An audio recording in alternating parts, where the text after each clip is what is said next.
Okay, so we were done till this question 367 yesterday, right? These were the main financial position questions. Let's start with 368 over here, right? And we'll try to do as much questions as possible today. So in the consolidated statement of financial position, again, this is a question of financial position.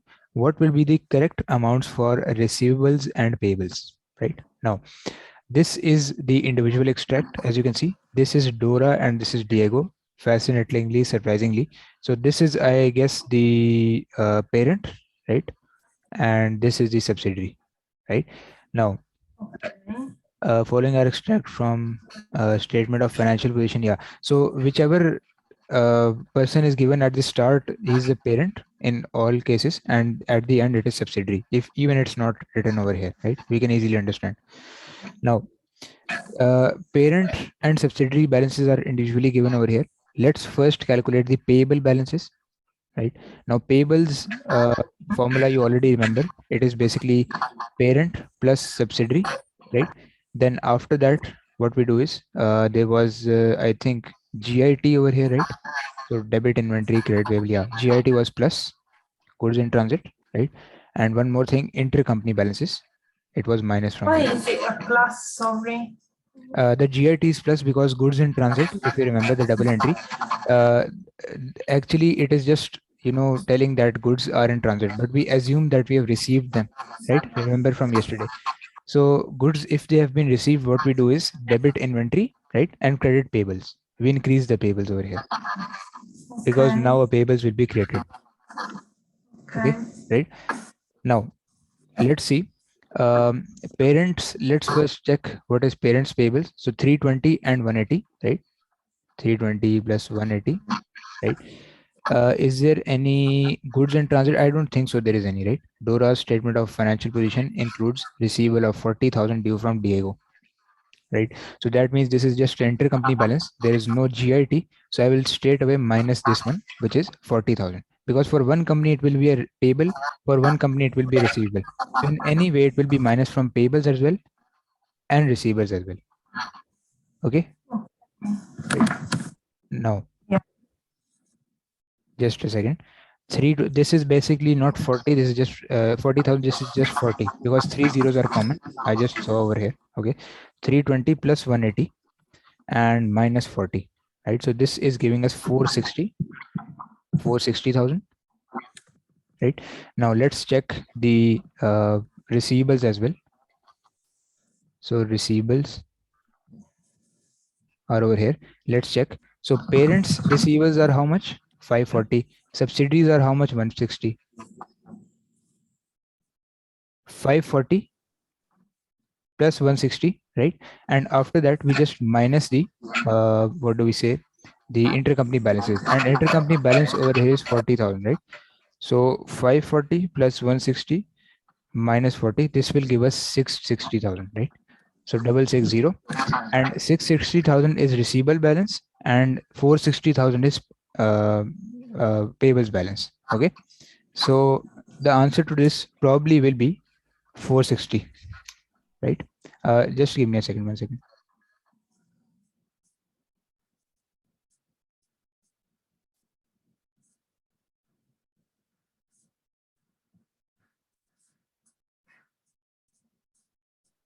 Okay, so receivable is 660 and payables is 460, right?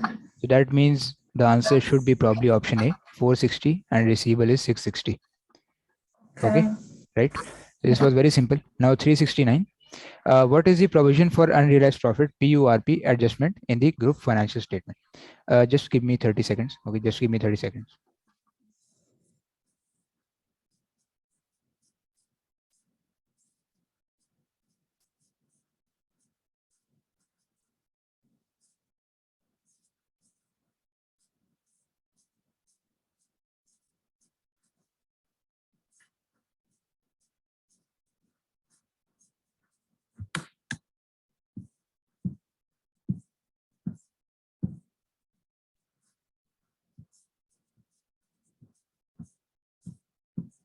Okay, now continuing this question, let's see what is the provision for unrealized profit. In other words, in the short form, we're just looking at the unrealized profit, right?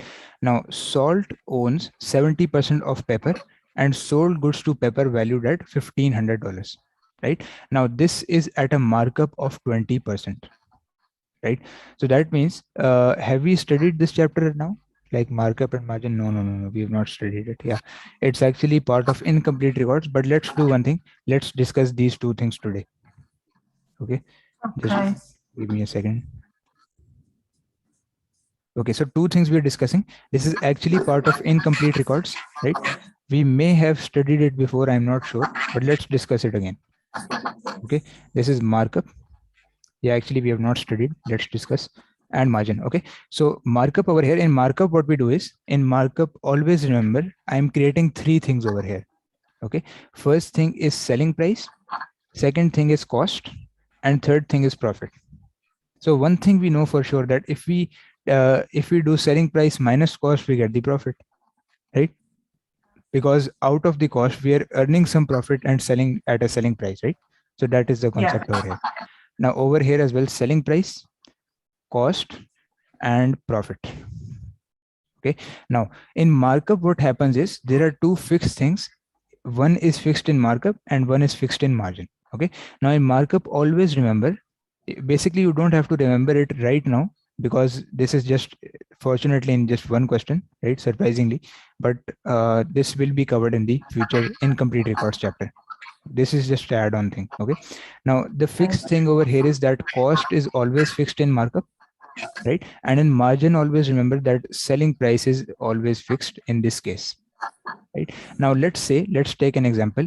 I'm talking about markup right now. Let's say if profit was 30% over here, we're just playing with the percentages over here. If profit was 30%, the selling price would be 130%, because it is added in cost, right? So that means 30% profit will make it selling price 130%. Let's take one more example. If profit is, let's say, 70%, right? So that means selling price will be 170%. So in short, what happens is that selling price increases as soon as cost and profit is added together, right? So profit has a direct effect on which? Selling price. Okay, now talking about margin, this has a higher ceiling fixed. So this means that selling price is the highest thing, nothing can go beyond this, and this is a fixed percentage, right? Now depending again on the profit, depending on the profit, selling price will not change, cost will change, right? Now in margin, let's say, I've got a profit percentage of, let's say, 80%, right? If I've got profit of 80%, my cost will be just left with 20%, right? But this happens in a very rare case. Let's take it the other way around. Most public cost is more in some cases. Okay, so let's say if profit is 30%, if profit is 30%, cost will be how much? 70%, right? So this is a diagram that we have to make. It's just a small one. It just takes like 15-20 seconds, right? Now let's apply this same format in this one. Now it has a markup of 20%, right? And the selling price is given over here. You can see sold goods to Pepper at value 1500. So again, this is markup, right? Let's calculate first the profit, and then we have to multiply it with the remaining inventory, right? So selling price, cost, and profit. Okay, now in markup we know one thing, that cost is always 100% fixed, right? Now how much is profit? It's given over here, it's 20%, right? So if profit is 20%, that means selling price will be 120%, right? Now selling price is given in this case, which is $1,500, right? We have to use the percentages and simple maths to basically reach the profit, because we just need the profit over here, right? What we'll do is the same sales tax principles I'm applying. So it is basic maths. $1,500 is representing 120%, right? So 1,500 over 120, this will give me the answer of 1%. And what I need is 20%, because I need the profit, right? I need to calculate the profit, because I need to work out the unrealized profit. So 1,500 is representing 120%, and I need to reach 20%, right? So this is the fraction that we get. Now 1,500 divided by 120 and multiplied by 20. So this is approximately giving us $253.3. This is the profit that is in here. Okay, now you can see that 40% of these goods were sold onto paper to external parties at the year end. We just have to take the remaining inventory percentage, right? So It 253.3, gives if me 40, like, sorry, it gives me like 250. you can take it 250 as well.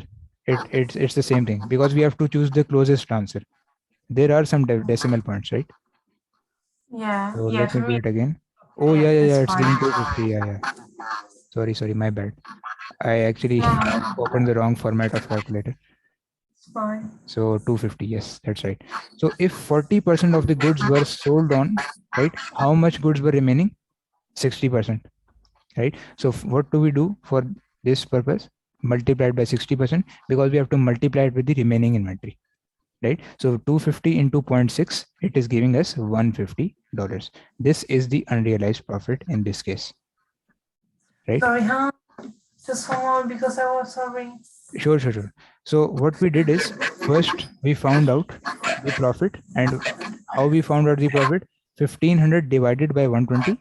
This will give us 1% answer and multiplied by 20%.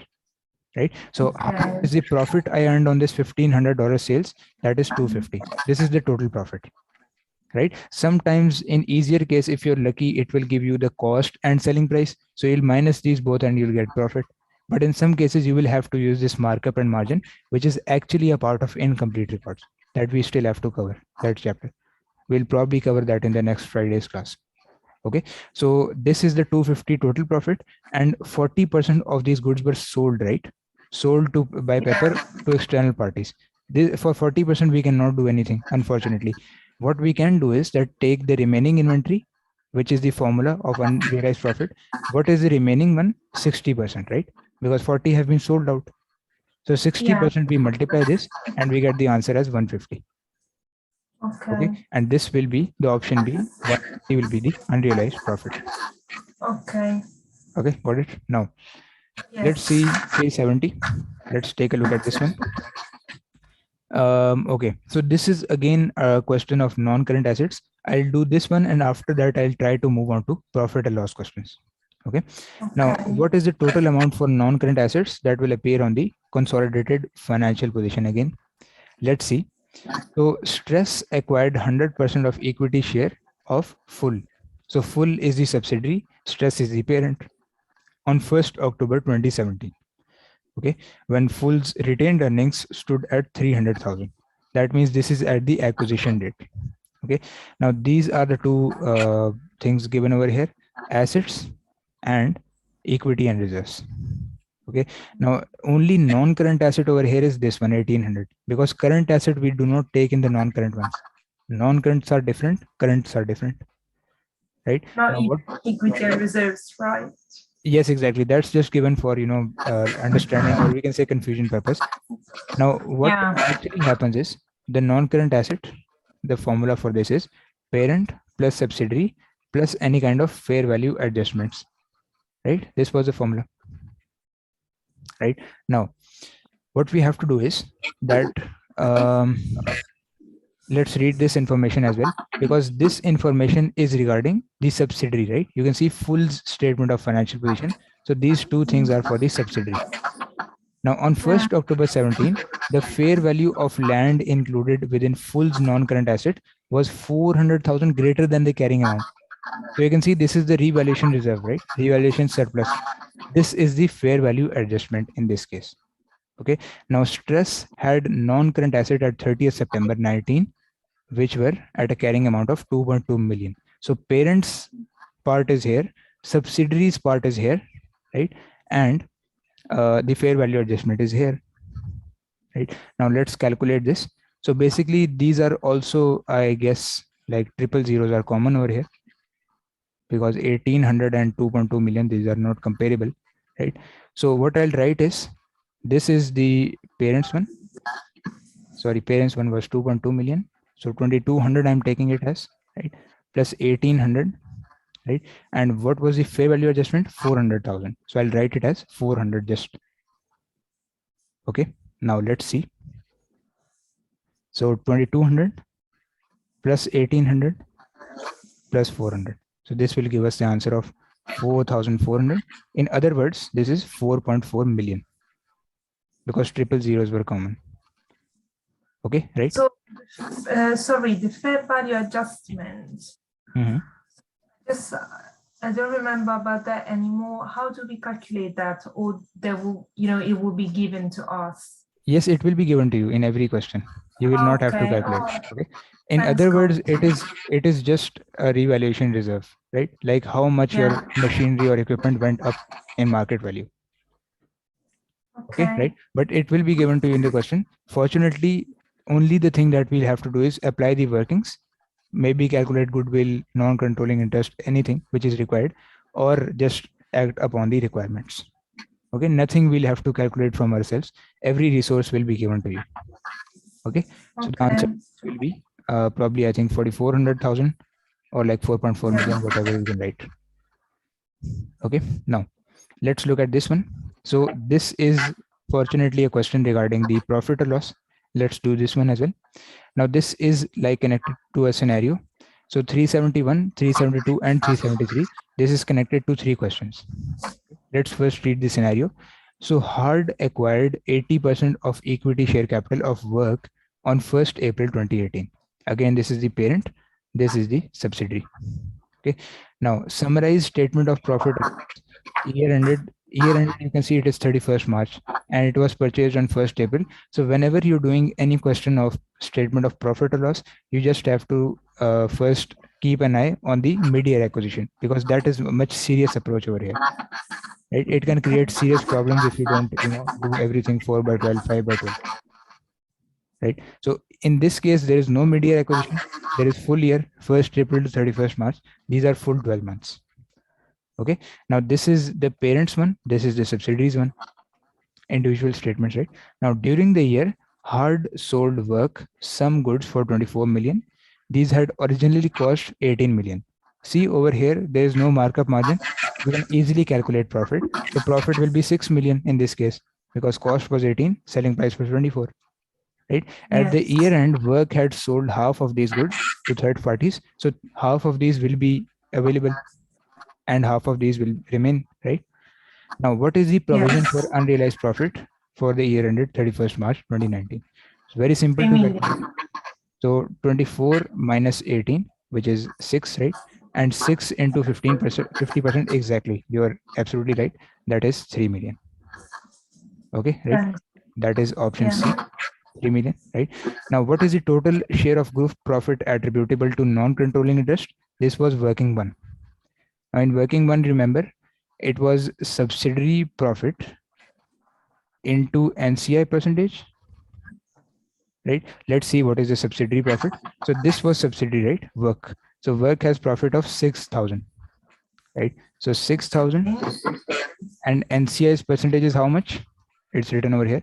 If 80% is purchased by parent, how much is NCI? 20%, right? So 6,000 into 20%. This is basically 6 to the 12, right? So 1,200 is this one. Now we also did one more thing, the PURP, only if subsidiary sold to parent. Now let's see who sold to which company. Now Hard sold work some goods, right? So that means Hard is the parent over here. So fortunately, this is 0 over here, because in this case, parent sold subsidiary. Subsidiary did not sold to parent. Okay, so this will be 1,200. This is the group profit attributable to NCI. NCI share of profit. That will be option A, 1,200,000. Okay, right? And subsidiary, would have sold to the parent. How do we calculate that? The unrealized profit, it's the same thing that over here. What we do is that just the profit multiplied by the remaining inventory.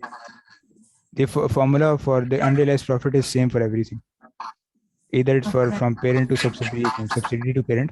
Just we have to remember that we have to minus if subsidiary had sold to parent, because this working one is involving the subsidiary, right? Not the parent. So we have to look at the owner of the profit, who owns the profit. Let's say, the subsidiary sold, I don't know, 10K, Yeah. to parent. Mm-hmm. we have to do minus 10K. No, not the intercompany balance, just the unrealized profit. Okay, we don't have to minus the intercompany, like one company is sold to the other. Let's say this 3 million was the unrealized profit. This was from subsidiary to parent, not parent to subsidiary. Actually, hard has sold to work, right? So parent has sold to subsidiary. But let's say this was subsidiary to parent. So we would actually have Yes. minus this 3,000 over here. This Okay. unrealized profit, Okay. not the intercompany balance. Okay, you have to remember that. Okay, now let's look at this one. We'll do this one as the last one, and remaining questions we'll hopefully look at in the next class. Okay. Okay. Now 373. What is the total amount for revenue and cost of sale shown in consolidated profit or loss for the year ended? Okay, very nice. Let's do this as well. First of all, sales. So it is parent plus subsidiary minus the intercompany. Right? Now, for the parent, there was fortunately no mid-year acquisition over here. This question is again attached to this scenario, right? So for the parent, is worth 120,000.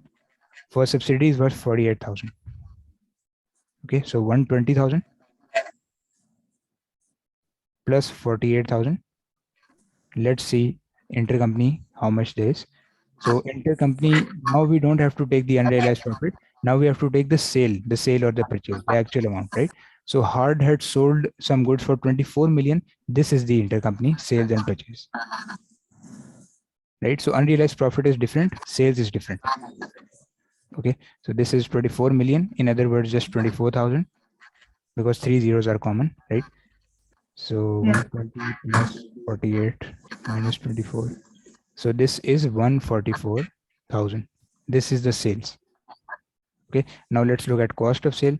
So parent plus subsidiary minus intercompany plus the unrealized profit. This is the formula for cost of sale, right? So for the parent, let's see how much there is. 84,000 plus 40,000, right? Let's see over here. 84,000 plus 40,000.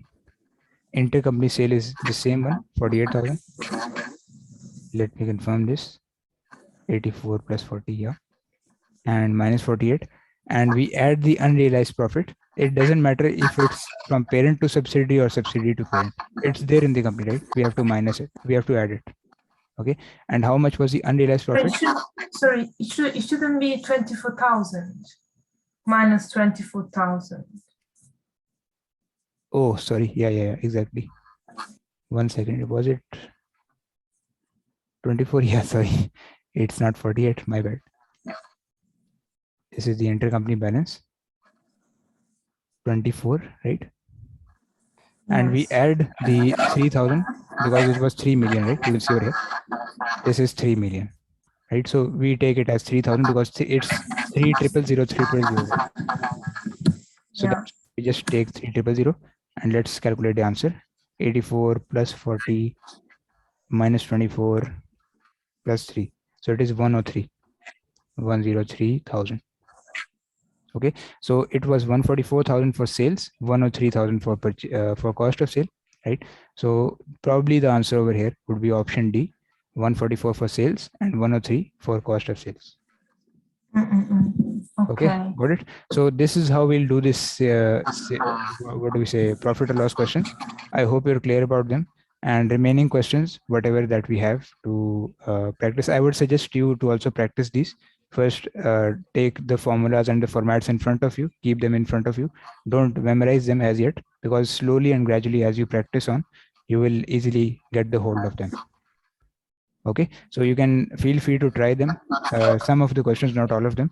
If you're comfortable, that's well and good, but we will definitely practice most of them in the next class. I'll try to finish them as well. On Friday, right? Yes, hopefully on Friday. Okay, got it. So this is basically, I would say, the end of consolidation. I was expecting that we would do in 4 days, but just a small thing is remaining that I will cover in just like 20-30 minutes in the next class. So technically we are done with consolidation on the 3rd day today. Yeah, but there's still a lot to do, right? Because we still go like, you know, the cash flow statement. Yeah, just 3-4 things are left. Don't worry, it will be completed within the time frame that we agreed, like 12th, 13th, 14th March maximum. Okay, right? So don't worry, just keep practicing and revising the things that we studied before, and hopefully we will be done with the syllabus in